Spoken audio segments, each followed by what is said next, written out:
একটা সুন্দর কথা, আল কালিমাতুত তাইয়্যিবা, দ্বীনের একটা কথা, একটা উপদেশ, নসিহত, একটা ভালো কথা, এটাও একটা সদকা সমতুল্য। এটাও একটা সদকা।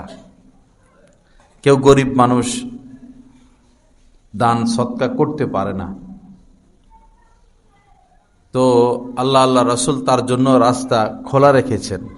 সে ভালো কথা বলবে, সুন্দর কথা বলবে, তো এটাও সদকা, এটাও সদকার সমতুল্য।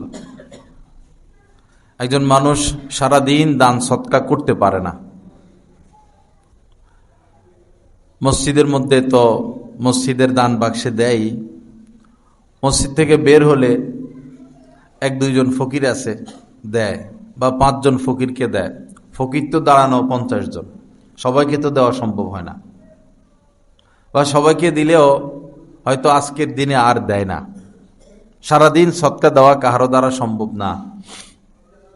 কিন্তু কেউ যদি সারাদিন ভালো কথা বলে, সুন্দর কথা বলে, উপদেশমূলক কথা বলে, তো সারাদিনই সে সদকার উপরে আছে। কি সহজ রাস্তা আল্লাহ রাসূল আমাদের জন্য রেখেছেন।